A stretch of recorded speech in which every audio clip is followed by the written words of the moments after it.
morning, everybody. Clearly it's early on student time, so glad you're here. Hopefully this is a great day. As Manar mentioned, we've been doing this for a while. This was originally conceptualized as something that computer science, who was then in the College of Arts and Sciences and the College of Business, could collaboratively do to look forward. NETT Day stands, of course, for Northeastern Empowerment Through Technology. So it's an acronym, and then day, obviously. We pick one day a year to do this. So over the years, this has always been forward-looking at how technology has come into and facilitates our lives. And you know, when computer science moved into the college about 3 years ago, you know, it got even more fun because the brainstorming started among the faculty in the hallways instead of waiting for a committee meeting. And so it's been fun to watch it evolve. And, you know, we're delighted. This is one of the signature events of the college every fall. So, so with that, I say welcome to all of you to this 15th NETT Day. And back to you for the next introduction, I believe. So thank you, Manar, and everyone who put this together. Good evening, everyone. So it's my pleasure to introduce our 7th speaker for today. Dr. Mohammed is an assistant professor in the Department of Computer Science at Loyola University. And he is a director and founder of the AI for Secure Computing Research Lab. Dr. Mohammed's research focuses on AI system security, information security and privacy, and data analytics. He holds 2 PhD degrees in computer science from the University of Central Florida and NEIU University, South Korea. Please join me in welcoming Dr. Abuhamad.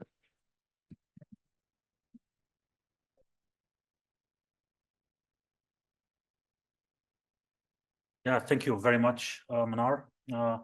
It's my pleasure to be here and talk to you more about the threat landscape of AI and AI models. So as Manar just mentioned, my name is Mohammed. I'm an assistant professor at the Computer Science Department at Loyola here, your neighbor institute. And I am interested in securing machine learning and AI pipelines, whether it's on the data or the models. And it was a passion for me to study the threat landscape, how an adversary can benefit from existing pipelines, what attacks they can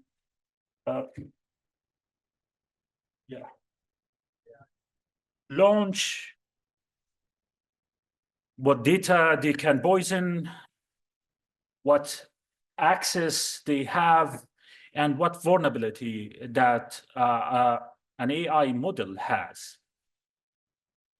So I'm going to talk a little bit about AI and the different threat models. I'll try to be brief and a little bit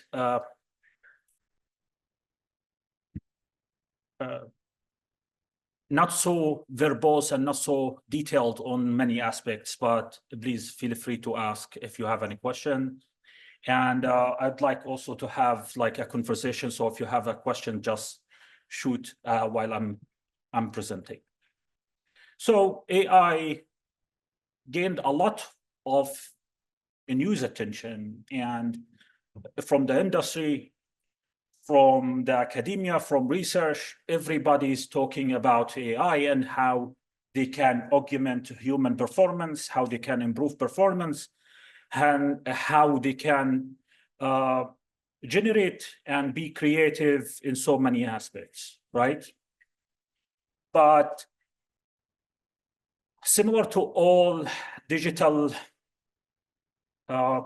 systems, AI is still not immune to the attack landscape and to the adversarial landscape. So as you can see here from the news articles, and this is just in recent days, I updated these slides like this morning. And as you can see here in the slides, we have the news articles on a daily basis about concerns related to AI, right? A lot of people talking about violating some of the convention, whether in generative AI or in predictive AI. They talk also about some concerns related to AI in terms of evasion attacks, violation, how our future with AI can be impacted by any violation of the secure system design.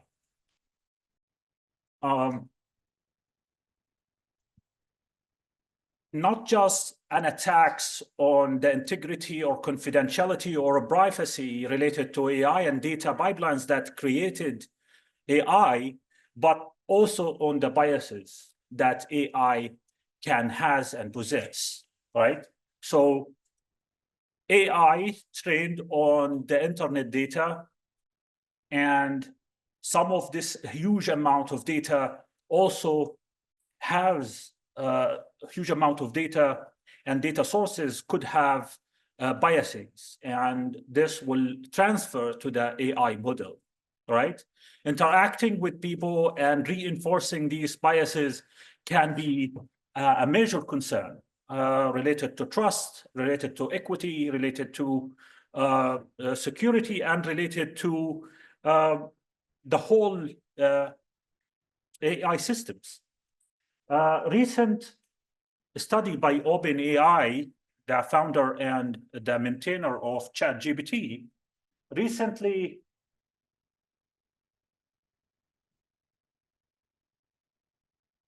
I think it is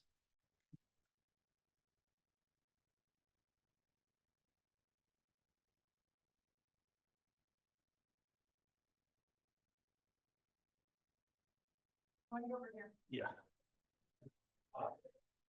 So far. So recent study, by the way, they studied, I don't know if it's here, you'll probably see it better than me, but recent study by OpenAI showed that changing the name of the user can make the model generate different responses. And they tested with Alex, Amanda, and other people who has different names that carry some kind of culture with the names. They saw and noticed that the responses of the AI changes bias only based on the name, and they change that and they enforce it, and they increase the bias by 0.1%, which is very small.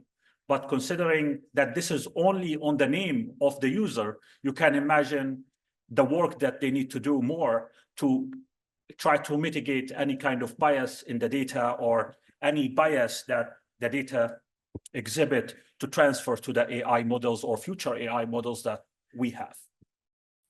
So what I'm going to talk to you about today is threat models, how an attacker or how an adversarial can scan or see the AI system and how they can look for vulnerabilities there and what access, what capabilities, and we will define all these aspects that an adversary can take advantage or work with on different models. We have the two kinds of AI. We have the predictive AI models and we have the generative AI. And we will talk a little bit about the difference between both. Yeah. So first, let me introduce adversarial machine learning. Nowadays, it's become similar to machine learning. It become its own field. It's about studying vulnerabilities within the AI systems and specifically related to data and models, right? So related to data and models and what an adversary can do with having access to the data and the model. Of course, we have different stages of the training of developing the system and deploying the system. And the data, whether in training or in the inference period or in the deployment or the testing phase, they can reveal some information. Okay.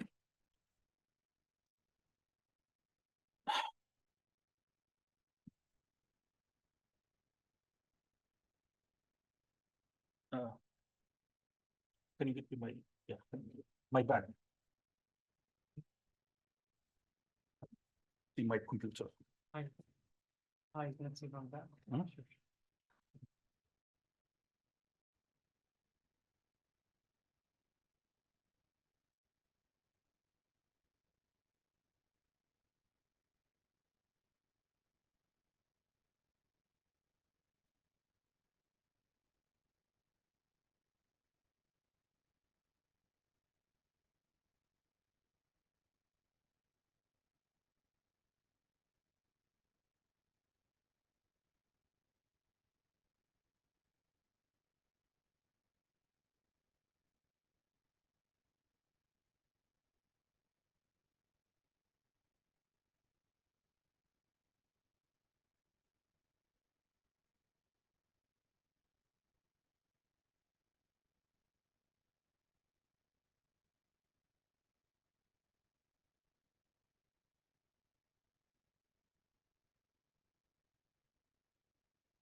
Give me just for a minute.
Okay, so let's pick up. So we have, we want to talk a little bit about adversarial machine learning field, which is something that it become its own field. People been studying all the vulnerability that AI system can exhibit during training and during also deployment.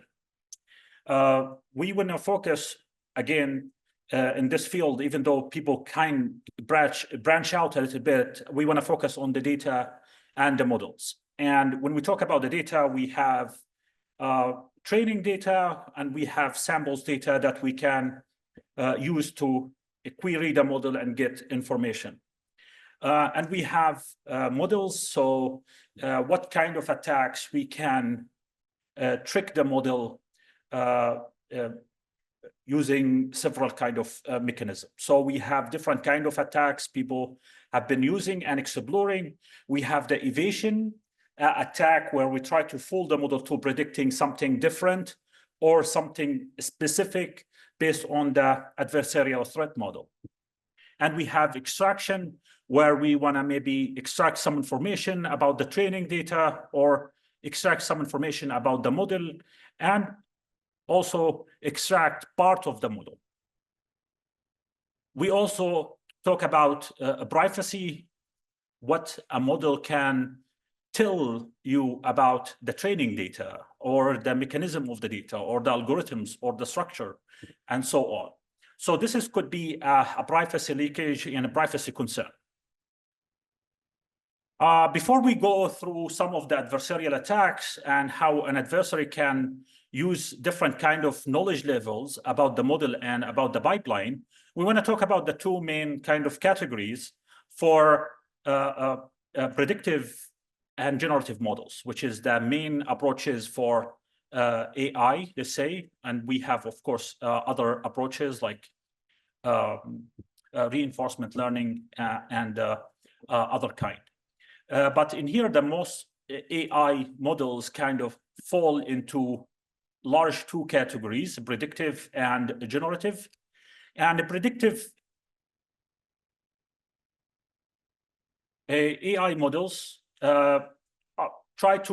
you give them an input and you try to predict an X value or a category or a label out of this data. For example, if we have an email, whether it will classify it as a spam or a benign, whether we have a sample or a software, whether it classifies as malware or benign software. So this is called a classification. And if we have a continuous kind of spectrum on the output, it becomes a regression problem, right? Like forecasting the weather, forecasting the market indices, forecasting the performer values, and so on. And this is called a regression. And also, if we have unsupervised learning, we can maybe cluster or group a number of samples together based on their similarity. So this is a predictive kind of way of looking at the AI models. And we have generative models that we are all familiar with, like chatbot, like diffusion models, like DALI, for example, Midjourney, when you give a prompt and you generate an image. Sometimes you also give an image and give a prompt, and you get a video, for example, like Sora AI, or you have all the ChatGPT. You give a prompt and you get a response. And this has different kind of level also, because it can generate a wider context than the prompt, or you can have a large context and summarize it to a smaller context. So some examples of the generative models we have: large language model, diffusion models, GANs, and stuff, and other models like that. And based on the differences of these models, we have different kind of threat against these models, right?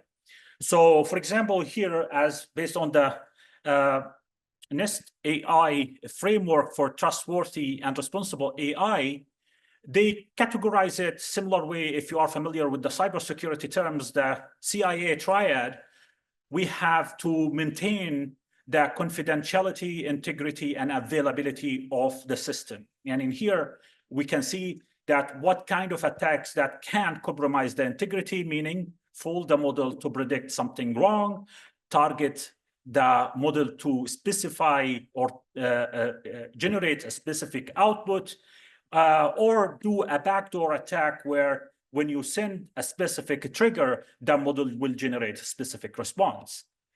And we have also attacks on availability, where we, for example, some attacks might only request a response that takes so much time to compute that will actually compromise the availability of these models in time-critical situation. And we have also, if you compromise the confidentiality, meaning we have something like a privacy attacks, privacy-related attacks. And all systems, all AI systems, they are built with a huge amount of information. And if you go to anyone in the industry or academia, probably in academia, yes, but in the industry where you have these large models that can be accurate in many specific problems, they will not sacrifice the model or the data when they want to make use of it or allow people to query these models or use it. So this is something that how we can secure from any data leakage or any privacy attacks against AI, and how we want to maintain the integrity and how we want to maintain the availability for all of these systems.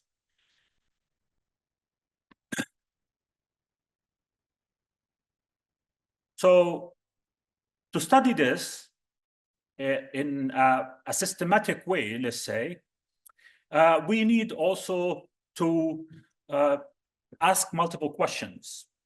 Are these components, the confidentiality, integrity, and availability of AI models, do we want to maintain it during the training or during the inference or during the deployment or testing of the models? Or what are the goals? What are the adversarial goals? How they think and what is their objective? We want to also know their capability and knowledge, right? So in terms of the stage where we want to mount the attack or attack the system, which has a great implication on the whole process of trying to debug and study the vulnerabilities or the security of AI systems. So training time attacks include data poisoning and model poisoning. And as the model trains, if an attacker or adversary can inject some poison data into the system or into the training data, then you will end up with a poisoned model. And if you have access to a model and you inject or try to manipulate that model, then you can have a model poisoning, right? So this is something that you're probably not so familiar with, but you probably use it all the time, right? In the news articles that I showed you that says that a lot of thousands of models published in Hugging Face are by hackers, and they have possibility of some of integrity violation. And this is one. The second one is like, for example, if you are using Google, for example, keyboard on your Android devices, you probably also see or participate in the federated learning of these word prediction or character level prediction. So now when you type and you see, like, when you type hello and comes the next word or the next sentence on your keyboard, say, wow, that's very nice, right? And of course, it's very helpful, but this is running a model in the background and your data contributing to that model, right? So if an adversary have access the same way you have access to this model, and they can manipulate or type something that confuse the model, then they participate in poisoning of the data or poisoning of the model. By the way, this happens a lot. And the second concern also with the training time data is like, okay, they have access to what I'm typing, right? And they have access to my model. Of course, your keyboard prediction differ from somebody else's keyboard prediction because you have your own model, they have their own model. If an attacker gained access and contributed their model, the poisoned model, would it affect the general model? This is a question. And of course, yes. And if you publish your model, does it leak any information about what you're typing? Of course it does. But to mitigate some of the data leakage and the privacy implication of these models, federated learning usually, which is this approach, usually applies something called differential privacy, where they add some noise to the model so they can't retrieve some of the information that you're typing and how the data is trained. And differential privacy wouldn't exist without studying and learning about the membership inference attack, where they learn about how models can be poisoned, how the model can reveal some information about the training data. In the deployment time, so now you have the model up and running, and what can go wrong, right? So we have evasion attacks where an adversary can manipulate a little bit of the input and trick the model to predict something else. And also the privacy related attack, which we talked about just right now, where the adversary can query the model several times with a specific example to see how the model will react and to reveal some information about the model itself and the training data that used to train the model.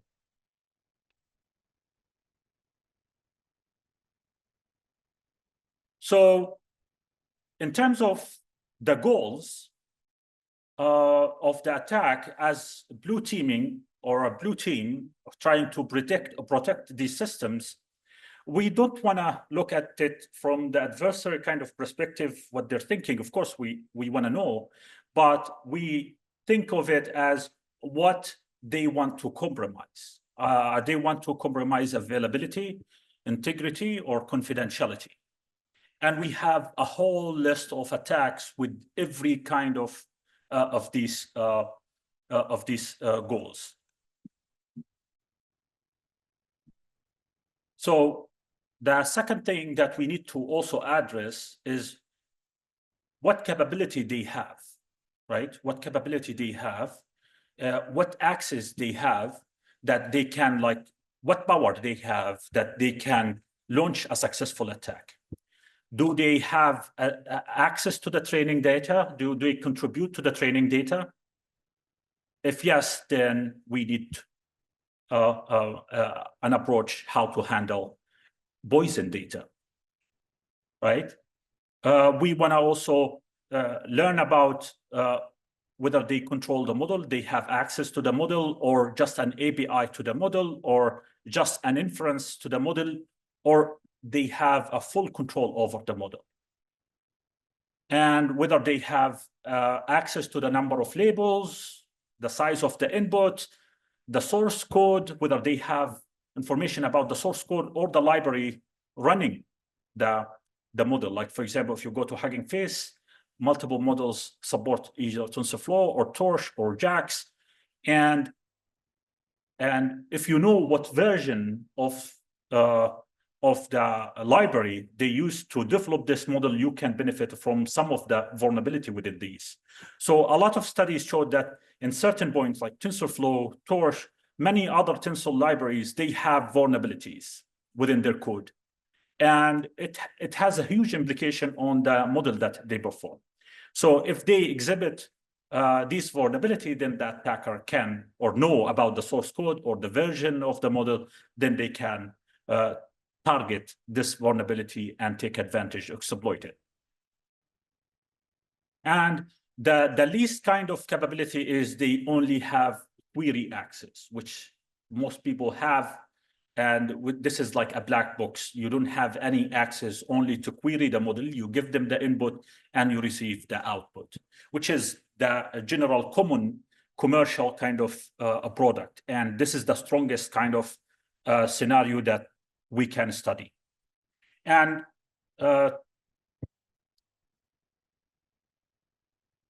every one of them, they have their own kind of attack, let's say, or attack a group. So for example, if you have a training data, then you could poison the data or you could evade the data because you know about the training data. So you could design very strong poisoning attack or evasion attack. You could also, in the model control, you can do all of them.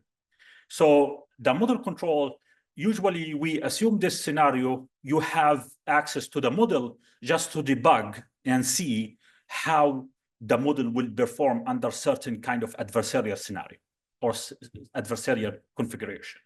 Another thing that we also study here when we took a whole model and try to like do some all kind of attacks against it, we study the transferability of adversarial examples. Like if I poison certain data to train this model, or if I certain this sample, for example, against this model and I succeeded, would it work on the other model?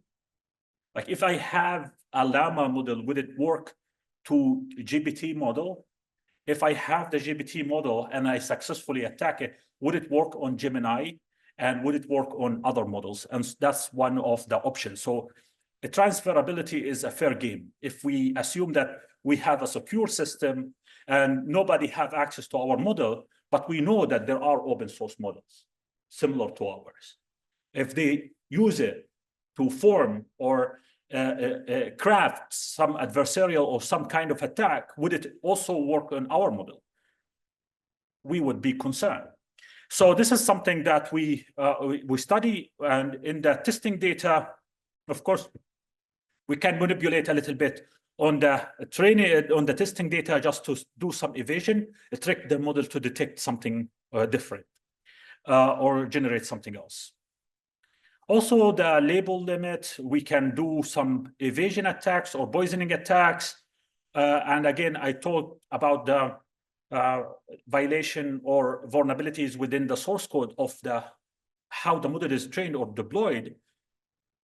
API access, source code, the binaries of the models and all of that, and vulnerability with the underlying also framework can be exploited to trick or launch an attack against the model. And again, the last one would be the query access, and we have an evasion or a privacy attacks. And this is the most common with the predictive models. They just trick the model to predict something else. Like, for example, can we put something on the stop sign so autonomous cars will not stop at the stop sign? Can we put anything on the color of the traffic light and doesn't see it? Yes. Can we change the patterns in somebody's clothing and have them evade the surveillance or face recognition systems in airports or in any other countries or something like that? So yes. And a lot of studies have shown all of these in the physical world or in the digital world as well. Now, based on these capabilities, we kind of categorize the adversarial attacks either in white books, black books, or gray books. And in the white books, we assume the adversary have a lot of access to the model. They have access to the model, training data probably, size, gradients, algorithms, systems, and all of that. But most importantly, only accessing the model. They have access to the model weights. And this is like, if you have it, you probably try, if you launch an attack, it just to reveal vulnerabilities, right? To just test the model. If I do this, would it do that? If I do this, would it do that? And so on. All the scenarios, you want to test it and make sure they have it. All the AIs that you do something like that. And they do, for example, for generative models, they do reinforcement learning to improve it. And in the predictive models, they try to make it more robust and more strong against any manipulation or changes in the input. So if you have like a tumor detection or any computer-aided diagnosis system that uses AI, you don't want to expect that any changes with the coloring or the lighting or something like that in the X-ray or in the imaging modality to change the diagnosis, for example. We needed to be aware of all of these variation in the input and try to learn from all these changes. Again, we can also use the white box attacks to see the transferability, right? So if I have an open source model, would it work an attack that succeeded on the white box, will it succeed on a black box, right? So that's why I don't want to publish, for example, an old version of my model to learn later that they used it to attack my current model, right? I don't want to publish a smaller version of my model to see later that they used it to attack my whole system. So this is why white box attacks are why they exist, and why a lot of research has been done in that scenario. A black box attacks, we don't assume any knowledge for the adversary. It's just a normal user. Like you and me have access to ChatGPT, for example, or DALL-E, or Midjourney, or Sora, or any AI system that you use. By adding only the prompt, for example, what response I can trick the AI to generate, for example. And this is a black box. Either I can use some transfer knowledge from other models, or I can just craft some stuff based on my understanding of such system or the mechanics of how these systems work. Anything between full knowledge to limited knowledge, anything in between can be as a gray box attack. And in here we have, we might have like maybe, we know the model architecture, but we don't have certain layers within the models or the parameters within the knowledge, or yes, within the model. And we can, for example, we can assume that we have the model parameters and we know subset of the data set, but we don't know the data set, right? The full data set. We know that maybe we have part of the data set, but we don't know the entire thing. And this is something like, for example, when we talked about the federated learning and your model, you're contributing, you're part of the training data, but you don't know everybody's training data. So this is something can be assumed as a gray box attack. Going to the generative models, we don't only have confidentiality, integrity, and availability, we have also abuse-related kind of attacks, where people try to abuse the system to generate or to generate a specific output, harmful output, stuff like that. So, for example, if an adversary, for example, try to uses the generative model, for example, to generate vulnerable code or malicious code or spam email or how to evade something or how to do something illegal or harmful. So these can be abuse attack, and we have a whole lot of these recently. And of course, all these attacks, whether it's an availability, like the availability on predictive is different from generative models, right? Because in generative models, it's simpler that you can ask the model to generate a lengthy responses that you actually consume their time. But in predictive, you give a sample and you receive the output. You give the sample, you receive the output. It's similar in a static kind of deterministic time. But in here, in generative model, it's a little bit more dynamic. Sometimes the generative model takes longer time, takes smaller time.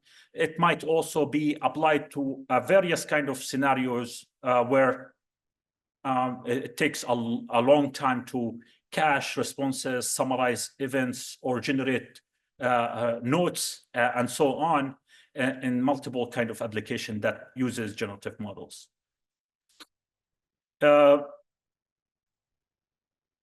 And of course, on the privacy, we don't want it to reveal. This is a major concern, and it's a basic kind of aspects related to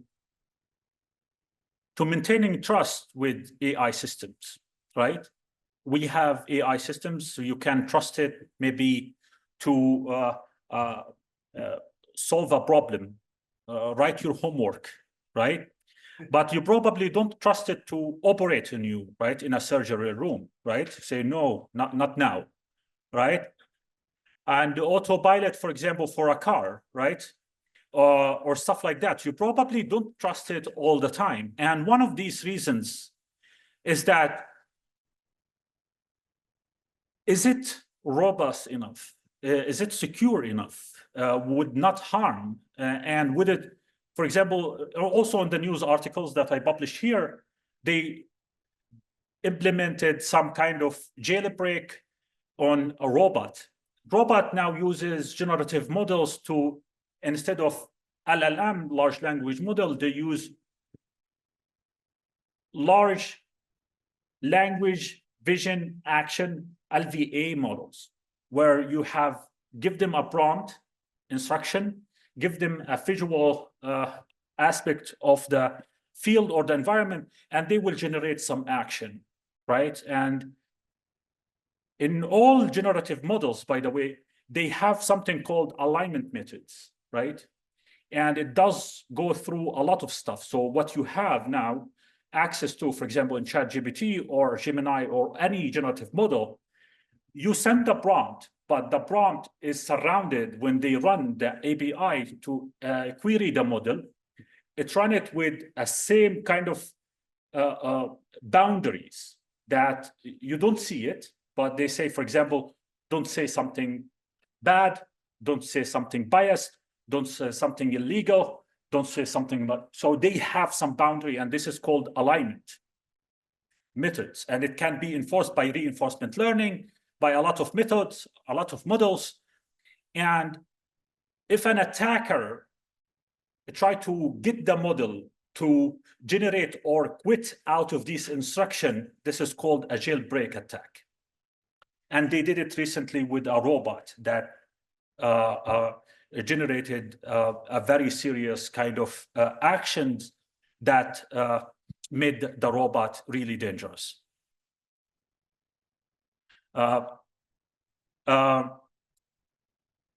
We have this jailbreak attacks in multiple kind of LLMs as well. We have these running how to do different kind of manipulation. And if you are all probably anyone in security, cybersecurity, awesome. So you know about code injection, cross-site scripting, SQL injection.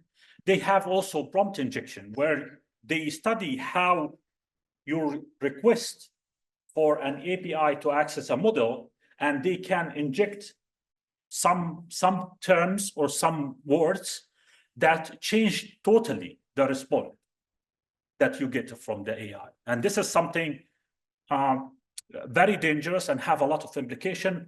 And we are concerned about trust, security, and of course, maintaining all these security properties, but also in a commercial use where you pay for these models, you want them definitely to be accurate to a certain extent.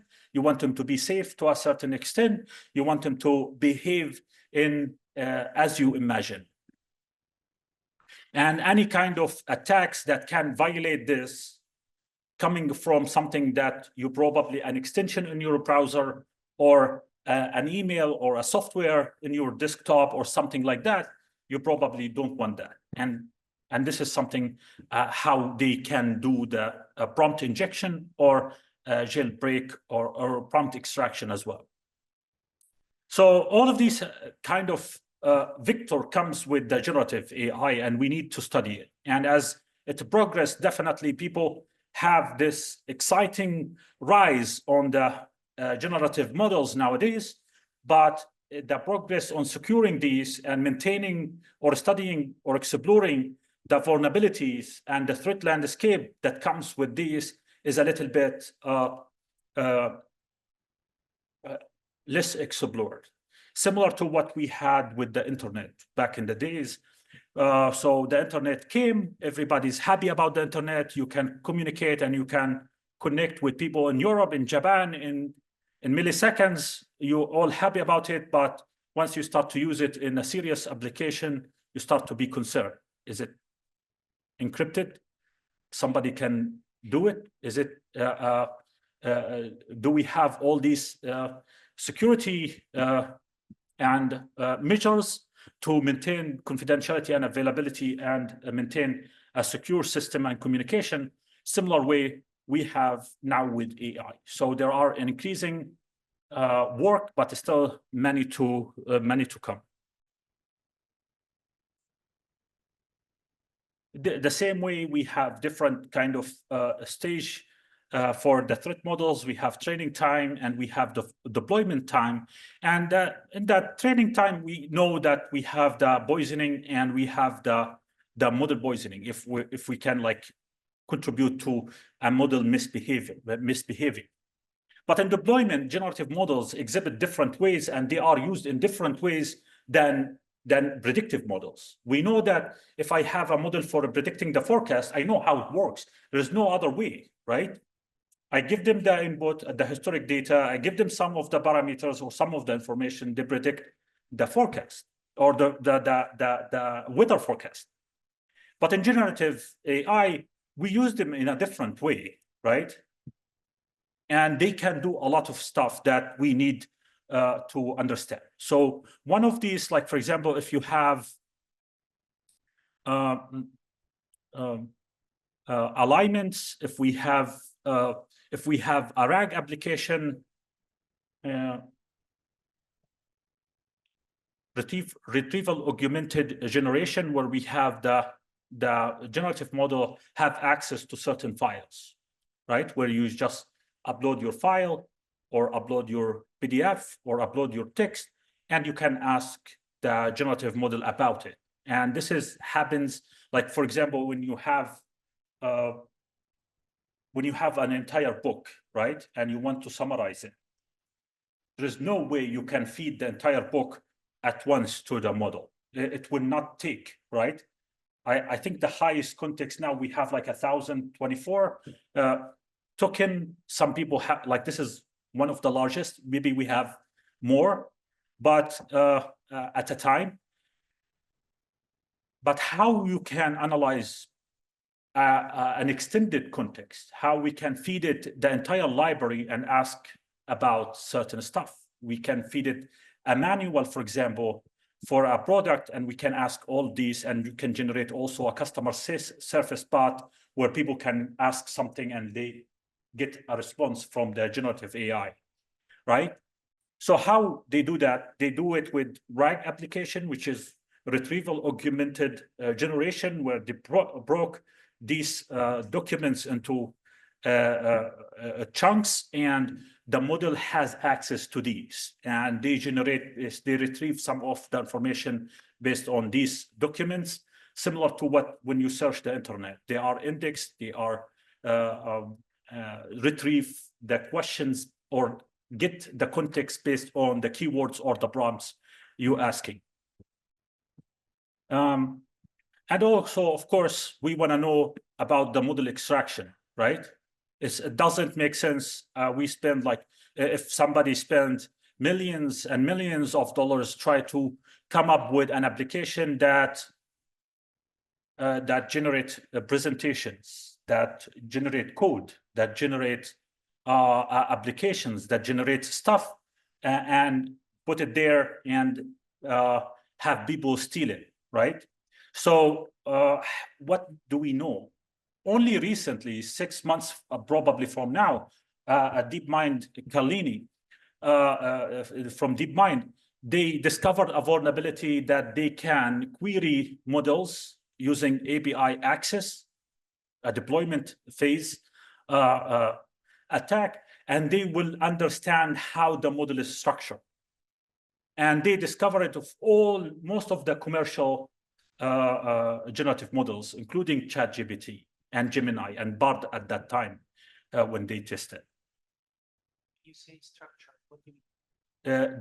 The size of the embeddings, yeah, and the values, which indicates what's going on. If you know the tokenizer and you know the output, then you can infer or maybe train a surrogate model that has the same structure and the same kind of knowledge as the original model. And given for example, the OpenAI model, trading models that you can access any model with per token kind of framework pay, you can pay way less to get way more data than going and training a model on the internet, right? So you can just say, okay, I wanna take this deal. I would have paid, for example, a number of thousands of dollars, and I get a very accurate model trained on the input and output of that models. So this is something that we want to consider when we study all of these kind of attacks. Again, one aspect of the adversarial objective that we can think of after that's different from the predictive models is the abuse violation, how an attacker, how a hacker, how a cyber criminal can take advantage of this model to attack other infrastructure or critical infrastructure or people or innocent people. So nowadays we have a huge amount of concern about these, because if you read in the research and even in the news articles, there are huge concerns. A lot of hackers now using generative models to generate vulnerabilities, malicious code, ransomware, and stuff like that, which probably they had to go through a lot of work and education to get this similar knowledge.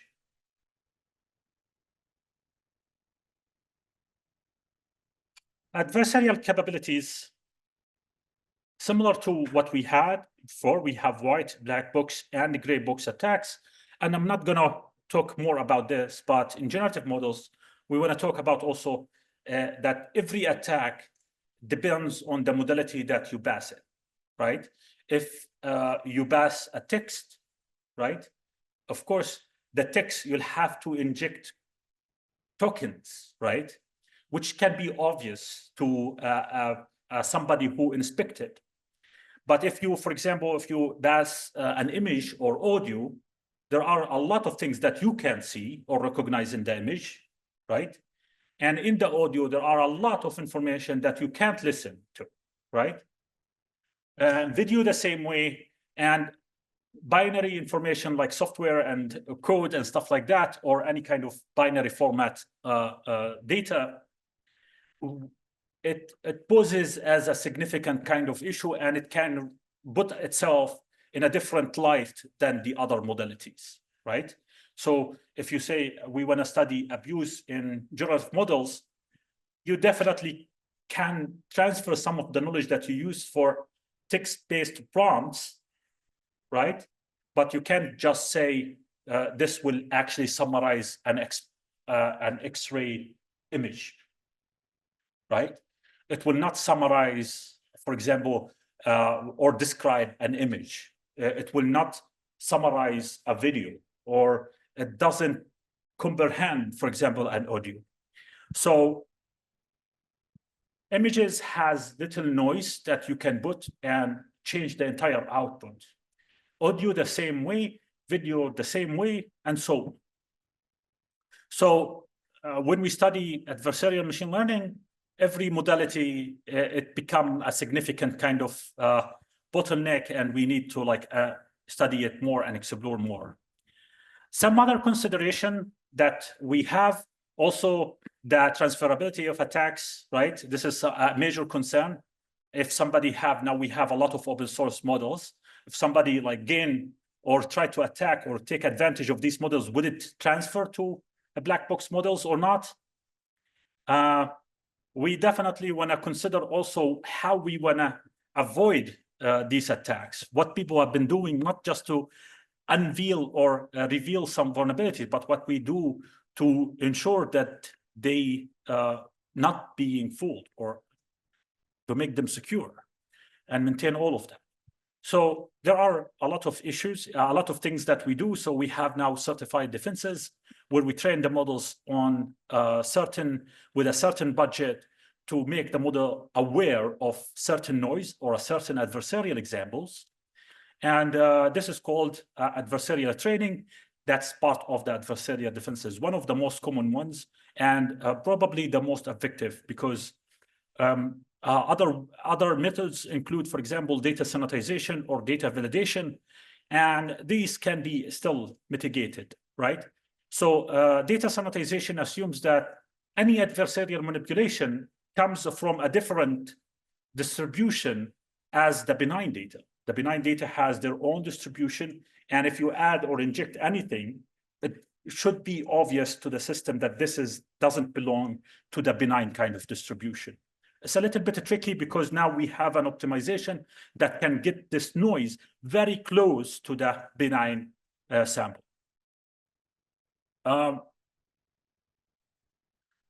We can also, for generative models, we have red teaming, where we have all kind of options to ask the models and receive and validate it, and also try to extend to all the scenarios that can be adversarially generated. I think I ended my time, right? Okay.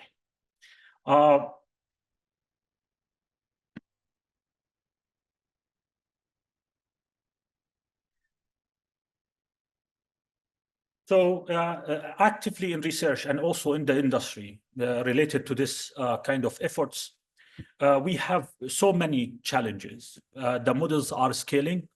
We have a huge amount of models and very large models that it's not feasible for any institution, for example, or a simple institution or a simple guy to just explore them and work with them. They have to have an infrastructure or collaborate with larger kind of systems to like reveal and study these things. And again, we have a scale, we have a lot of data coming and a lot of models specified in different things that we need to keep track of. We have theoretical limitation for adversarial robustness, like how much we can reduce or allow the model to learn some of these noises. And if we do certifies, if we allow the model to train on adversarial models or examples, then they probably will come with a trade-off on the accuracy. So you might reduce your accuracy by allowing the model to see also bad samples. So this is something of this trade-off that we need to address, whether we want to improve security and trustworthiness in terms of accuracy and other measures that establish the performance of the model. A quantization of the model sometimes reduces the size of the model, which make it also applicable and deployable in smaller systems with less resources, but still it sacrifices the accuracy and also make it a little bit more prone to errors, the models. So you try to quantize instead of having the weights and biases in a float 64, you can have it in integer or in binary in some cases to make it run on mobile devices or embedded systems or in the switch and all this. But if you do that, you make it less prone, more prone to changes in the output, and that's also concerning. So there are many trade-offs that we need to study and how we can maintain a good balance between all of these properties. That's it. Thank you. If you have any questions.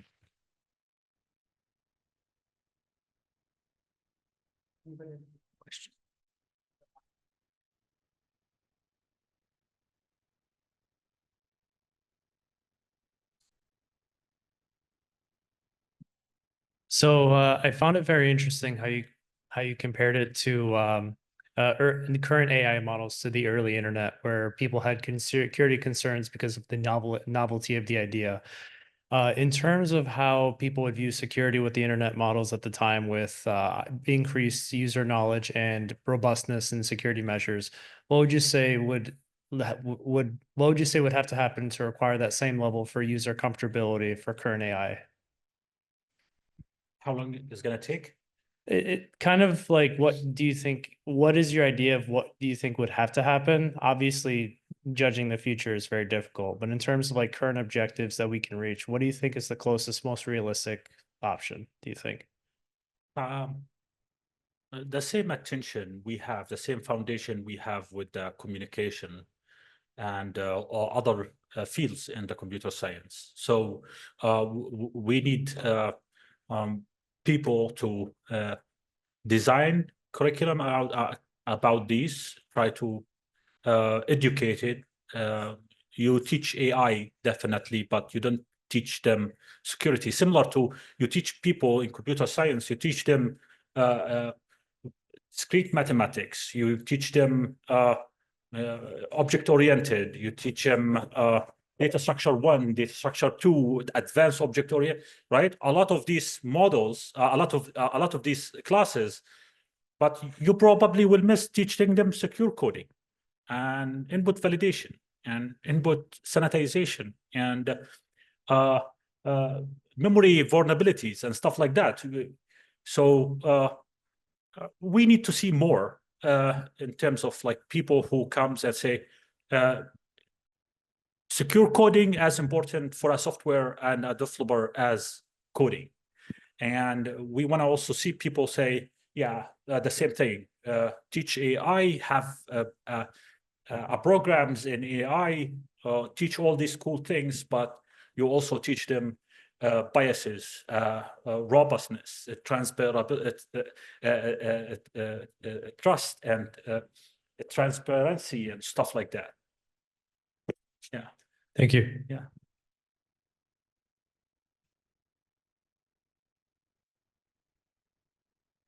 Any other questions? Other questions? So just question, Mohammed, for undergraduate students at Loyola, do you have a large language model course? Do you have a course that covers large language models? We have a course that does NLP, and in NLP. that NLP, they have a section on large language models. Yes, yes.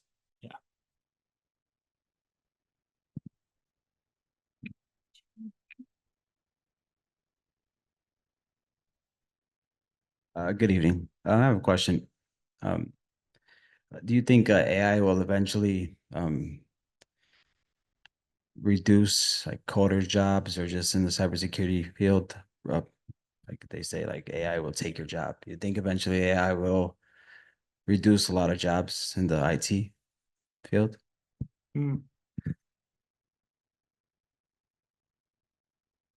It will definitely cover some of the grounds, but there will be also another areas to like open that's related to AI, right? So when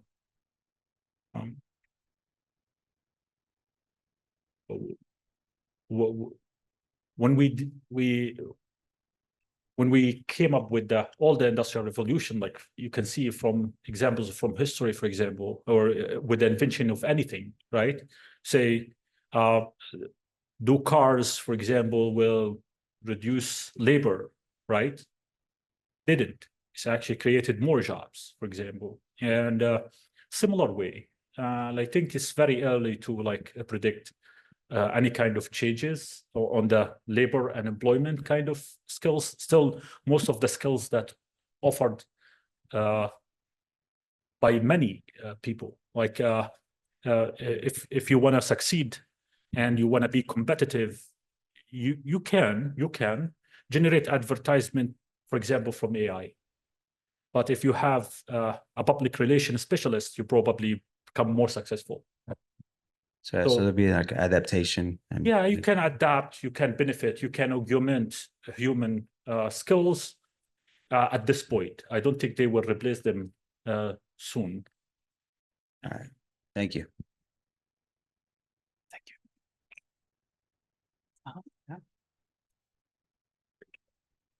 you. What are some critical gaps in current AI threat models that need further research?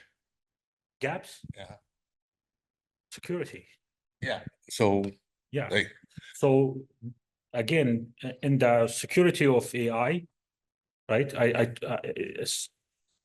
This is the open challenges right now. okay. So we have a lot of unexplored areas here. For example, we have large language models. They don't run on small resources, machines like laptops or computers or phones or tablets, right? So we do quantization to allow models to run in limited resources machines. But when you do quantization, meaning that you reduce the size of the values of the models, like the weights of the models, then this will allow them to be a little bit, they will sacrifice, of course, some of the accuracy, but will also make them more prone to changes in the input. So they will not make them less robust, right? So we also have now certified robustness or certified learning, where you need to give a budget, say, I want to tolerate this amount of noise in the data, and I want the highest possible accuracy that I can get with this budget. And of course, it will not be as much as the one without robustness or certified robustness, but it will still maintain this kind of feature. There is also an obvious gap between communicating the technical skills or technical aspects of AI and deployment and all of that to people who are entrepreneur or like envision something like, I want to create something that do this. And they have no idea how AI works, right? They hire people, and the people, they maybe stay there for months collecting data and stuff like that. And they maybe make the manager mad because they don't seem to show anything, right? So communicating also these technical details to the non-technical people, it might be also a challenge. Introducing these vulnerabilities and these privacy implications to the wider audience or users of AI is also a challenge. Like all people now, like teenagers or school people use filters, use social media, they use a lot of things on multiple of the application. They use AI on regular things. They talk to type, they scribble to write, they do multiple things, and they have no idea about anything. Like maybe communicating these things to K-12 is still like a challenge. Making educators that teach this is also a challenge, because most of people knowledge about these things are technical or researcher or advanced. They probably don't want to teach it. So to create also educators in this field is also a challenge. And we still have a gap in that, right? Yeah. Second question, since cybersecurity, what classes should I take for AI? Do we have some AI classes here in NEIU, Professor? Yeah, you Manar. definitely take what you can. Yeah, you can take whatever class, and you will definitely view it different from a computer scientist class, right? Yeah. I teach the machine learning course, which has the data engineering pipeline and the machine learning pipeline. The next course should be about neural networks, and then the continuity will be about the transformer based, and then we go to large language models, or maybe advanced neural networks. For machine learning, we have it, the data engineering and machine learning pipeline, we have that. But for the large language models, possibly it's a future thing to add. Do they have that? I think so. As a part of the natural language processing course, they have it. And I think at our university here, we have NLP, but I'm not sure if they go as far as to teach neural networks, which is required for large language models.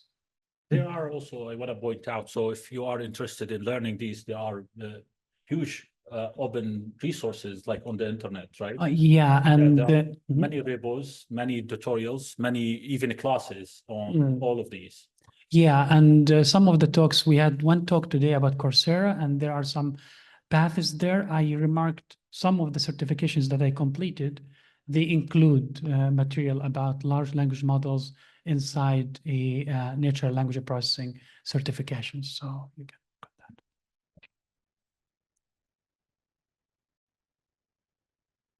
that. Okay.